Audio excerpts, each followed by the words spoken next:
মহাবলীপুরমের পালা শেষ। চেন্নাই থেকে পন্ডিচেরি ভ্রমণের এটা চতুর্থ এপিসোড। মহাবলীপুরমে যা কিছু দেখেছি সবই মনে দাগ কেটে আছে। এত ভালো লেগেছে, চোখের সামনে সবকিছু ভেসে উঠছে। বিশেষ করে কৃষ্ণের মাখন নাড়ু সত্যি সত্যি একটা বিস্ময়। এছাড়া আছে ইউনেস্কো ওয়ার্ল্ড হেরিটেজ পাণ্ডবদের পঞ্চরথ ও সিশোর টেম্পল, যেগুলো আমার আগের এপিসোডে দেখিয়েছি। যারা এখনো আগের এপিসোডগুলি দেখেননি তাদের জন্য ডেসক্রিপশন বক্সে লিঙ্ক দিয়ে দেব, দেখে নেবেন, ভালো লাগবে। এবারে আমরা মহাবলীপুরম থেকে পন্ডিচেরি যাব, সেই দৃশ্য দেখাবো। চেন্নাই থেকে পন্ডিচেরির দূরত্ব 152 কিলোমিটার। আমরা মাত্র 60 কিলোমিটার এসেছি মহাবলীপুরমে। এখনো প্রায় 95 কিলোমিটার যেতে হবে। প্রায় 3 ঘন্টা লাগবে। যেতে যেতে রাস্তার দৃশ্য দেখাবো, ভালো লাগবে।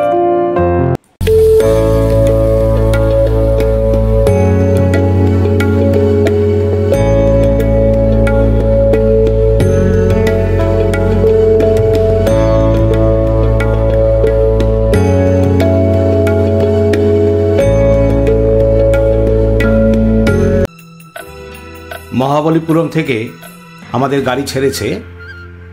এবার আমরা সোজা যাব পন্ডিচেরি।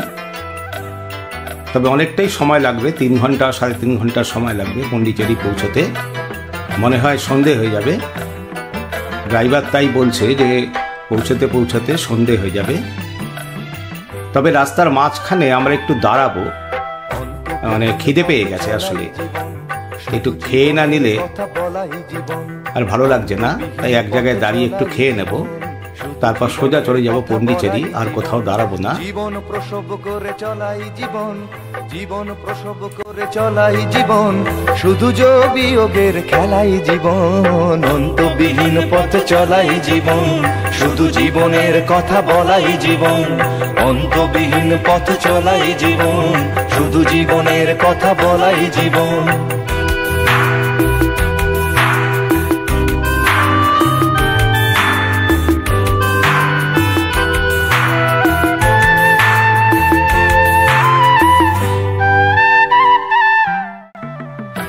এই রাস্তার দৃশ্য আমি আপনাদের দেখাচ্ছি। এই ইসিআরের রোড দিয়ে গেলে এটাই আপনার প্রাপ্তি। দুপাশে অসাধারণ সৌন্দর্য দেখতে পাবেন। আর ইসি রোডের কথা তো আমি আগেই বলেছি। শুধু সূর্যের পানে দেখাই জীবন। ইসিআর অর্থাৎ ইস্ট কোস্ট রোড তার সিনিক বিউটির জন্য বিখ্যাত। এটা একটা তামিলনাড়ুর গুরুত্বপূর্ণ রোড করিডর, যা চেন্নাই থেকে ভায়া পন্ডিচেরি হয়ে কুড্ডালোর পর্যন্ত বিস্তৃত।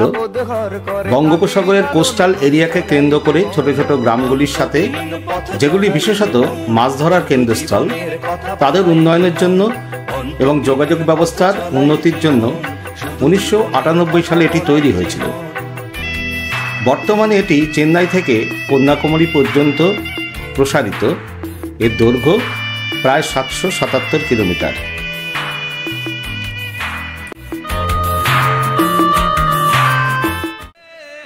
এবারে রাস্তার দৃশ্যটা কেমন পাল্টে গেল দেখুন।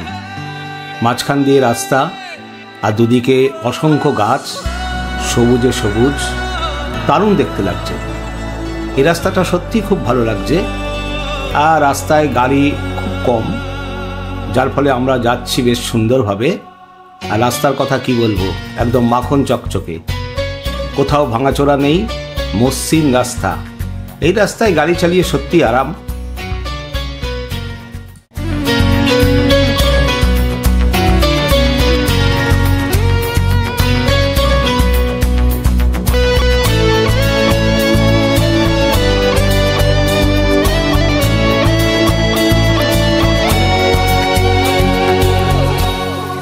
फिरता रहूं दर बदर, मिलता नहीं तेरा निशान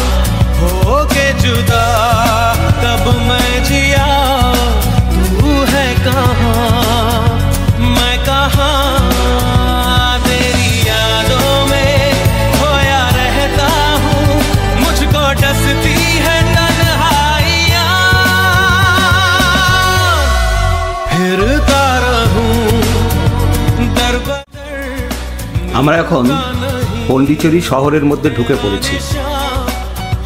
শহরটা দেখতে পাচ্ছেন, দুপাশের দৃশ্য। আর কিছুক্ষণের মধ্যেই আমরা একদম ওই যাকে বলে হোয়াইট টাউনের ফ্রেঞ্চ কলোনিতে পৌঁছে যাব। আমাদের ইচ্ছে আছে ফ্রেঞ্চ কলোনিতেই হোটেলে থাকার। আগে থাকতে কোনো হোটেল ঠিক করা নেই, গিয়ে দেখে শুনে হোয়াইট টাউনে ওই ফ্রেঞ্চ কলোনিতেই একটা হোটেল ঠিক করে নেব। দেখা যাক কি হয়, আপনাদের অবশ্যই দেখাবো।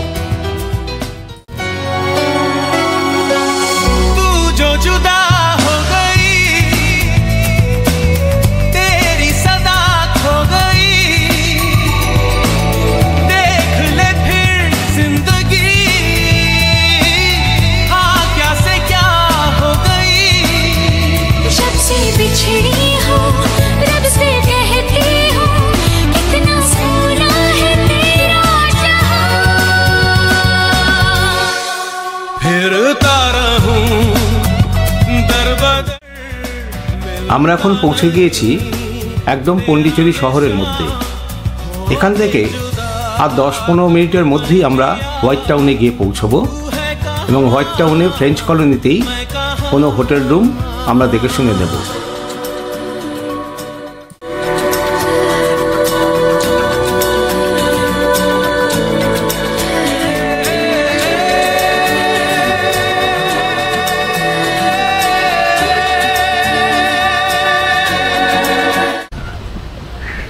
আমরা রয়েছি ফ্রেঞ্চ কলোনির এই হোটেলটার নাম হচ্ছে মাদার সি ভিউ রেসিডেন্সি। একদম ফ্রেঞ্চ কলোনির মধ্যে। এটাও একটা ফ্রেঞ্চ কলোনি, একটা ফরাসিদেরই রেসিডেন্সি ছিল। আর এই যে রাস্তাটা সামনে দেখছেন, এটা হচ্ছে ফ্রেঞ্চ কলোনি। এই পাশেও একটা ফরাসিদের বাড়ি।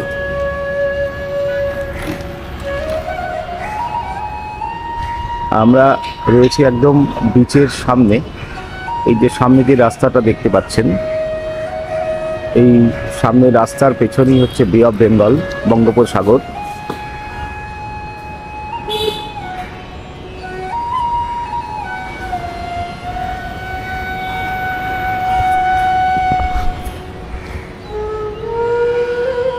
এই আমি এখন বিচের দিকে যাচ্ছি।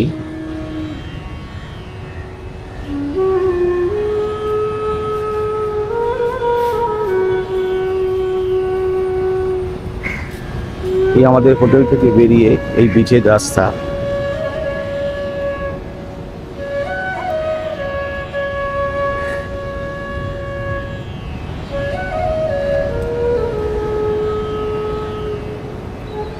এই সামনেই বঙ্গোপসাগর, আর এটা হলো রক বিচ।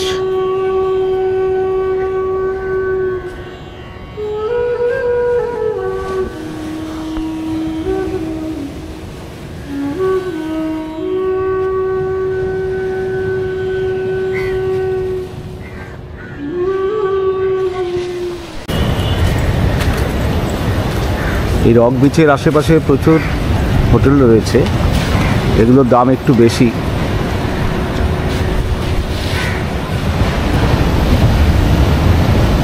এই হচ্ছে বিচের সামনে দিয়ে যে রাস্তাটা গেছে,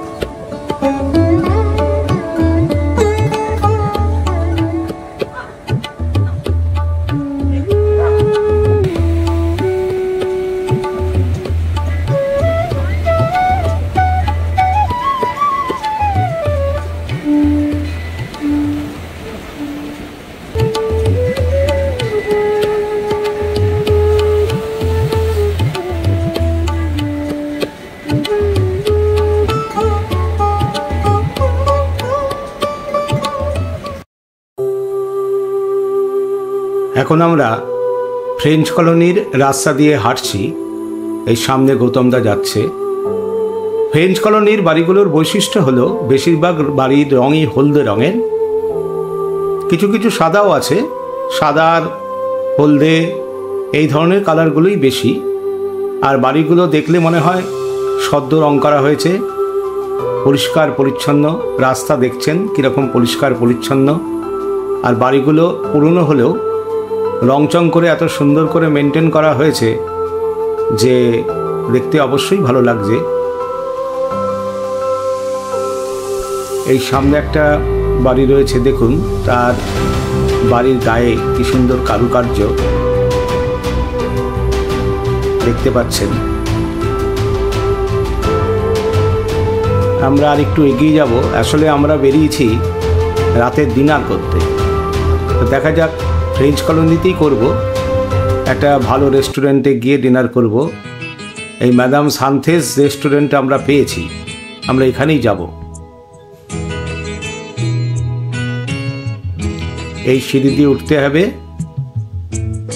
সিঁড়ি দিয়ে উঠে দোতলায় রেস্টুরেন্টটা।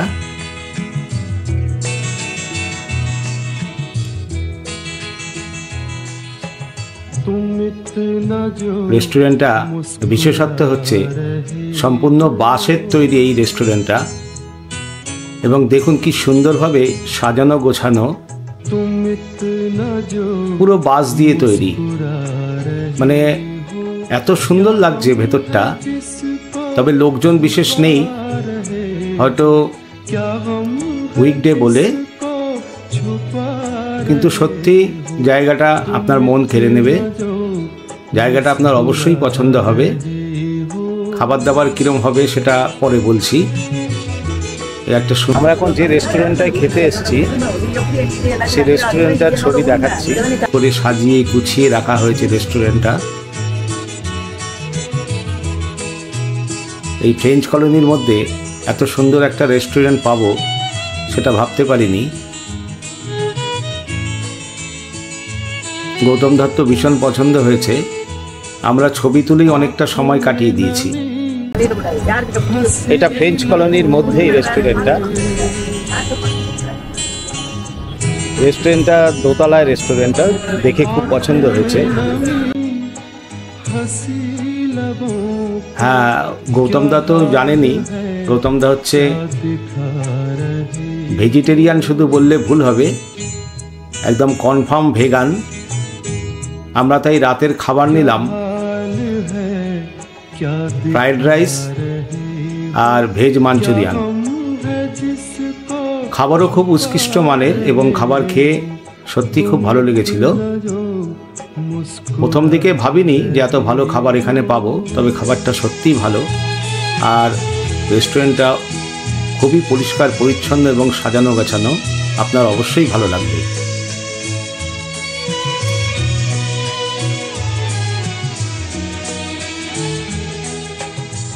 খুব সাজানো গোছানো রেস্টুরেন্ট।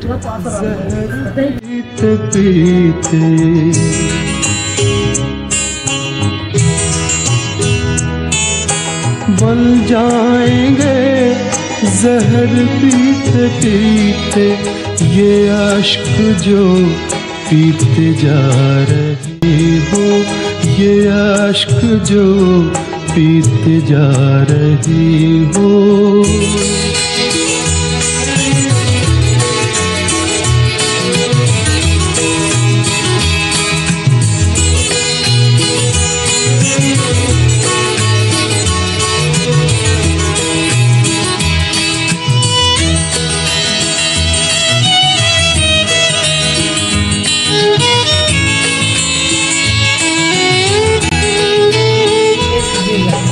जिन जख्मों को वक्त भर चला है,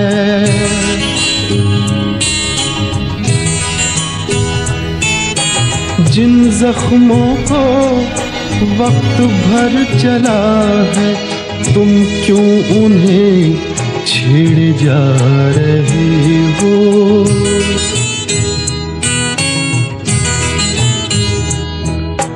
तुम क्यों उन्हें छेड़े जा रहे हो, क्या गम है जिसको ভিডিওটি যদি ভালো লেগে থাকে তাহলে লাইক দেবেন, শেয়ার করবেন এবং অবশ্যই আমার চ্যানেলটিকে সাবস্ক্রাইব করে রাখবেন। সাবস্ক্রাইব করার সময় বেল আইকনে ক্লিক করে রাখবেন, তাহলে যখনই কোনো নতুন ভিডিও দেব তার ইনস্ট্যান্ট নোটিফিকেশন আপনার কাছে পৌঁছে যাবে। তাহলে আর এই পর্যন্তই, আবার পরবর্তী ভিডিও নিয়ে খুব শিগগিরই আমি আপনাদের সামনে হাজির হব। ততক্ষণ দেখতে থাকুন, সঙ্গে থাকুন। টাটা, বাই বাই, আবার কাল সকালে দেখা হচ্ছে।